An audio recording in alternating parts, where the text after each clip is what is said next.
जय श्री कृष्णा, राधे राधे।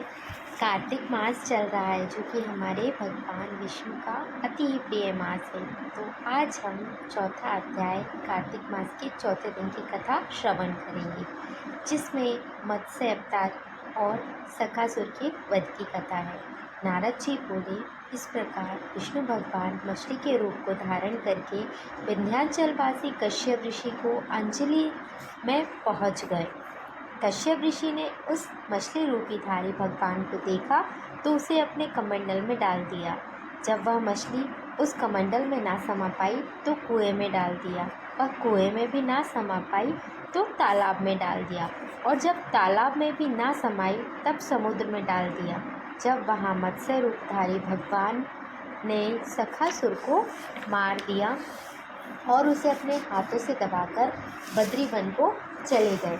वहाँ सब ऋषियों को बुलाकर भगवान बोले कि जल के भीतर वेद मंत्र बिखरने पड़े हैं, तुम उन्हें जाकर ढूंढो और बहुत शीघ्रतापूर्वक सहस्त्र समेत वेदों को जल में से निकालकर मेरे पास ले आओ। तब तक मैं देवताओं समेत प्रयाग में निवास करूँगा। नारद जी बोले, तब तपोबली उन ऋषि मुनियों ने अपने तपोबल से बीज और यज्ञ मंत्रों सहित वेदों को निकाल लिया।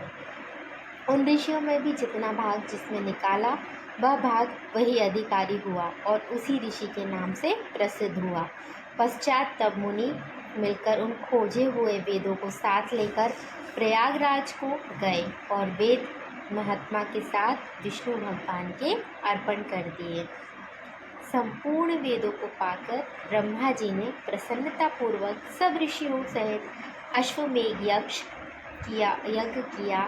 यज्ञ के पूर्ण होने पर देवता, गंधर्व, यज्ञ पनग, ग्रयक आदि सब पृथ्वी पर दंडवत करके भगवान विष्णु की प्रार्थना करने लगे। देवता बोले, हे देवाधिदेव, हमारी प्रार्थना सुनिए। यह हमारी प्रसन्नता एवं आनंद का है, इससे आप हमको वरदान दीजिए। हे रमापते, इस समय ब्रह्मा जी ने इस स्थान पर नष्ट किए हुए वेदों को फिर से पाए हैं और हमें आपकी प्रसन्नता के कारण यज्ञ के भाग प्राप्त किए हैं। इसलिए हे भगवान, आपकी कृपा के कारण यह स्थान प्रयाग पृथ्वी पर अत्यंत श्रेष्ठ और पुण्यों का देने वाला है तथा यहाँ की महिमा पापों को दूर करने अक्षय फल देने वाली है। ऐसा वरदान हमको दीजिए। श्री भगवान विष्णु बोले, हे देवताओं, जो तुमको कहा वह तुम्हें बड़ा प्रिय लगा, मैं तुमको वर देता हूँ, ऐसा ही होगा। यह स्थान ब्रह्मक्षेत्र से प्रसिद्ध होगा। सूर्यवंशी राजा भागीरथ यहाँ गंगा जी को लाए और इसी जगह पर सूर्य की पुत्री यमुना जी ने संगम भी होगा। ब्रह्मा आदि तुम सब देवता मेरे साथ यहीं निवास करोगे। यह स्थान तीर्थ प्रयाग के नाम से प्रसिद्ध होगा। जो लोग यहाँ दान, तप, व्रत, होम, पूजा आदि कर्म करेंगे वे अनंत फलदायक तथा मेरे पास पहुँचने वाले होंगे। जो मनुष्य मेरे समीप इस स्थान पर शरीर त्यागेंगे वे मोक्ष को प्राप्त करेंगे। जो लोग अपने पितृस्वरूप का यहाँ श्राद्ध करेंगे उनके पितृगण मेरे स्वरूप को धारण करेंगे। यह काल समय भी मनुष्य को पुण्य फल देने वाला होगा। मकर की संक्रांति में माघ मास में प्रयाग स्नान करने से संपूर्ण पापों को नष्ट हो जाते हैं।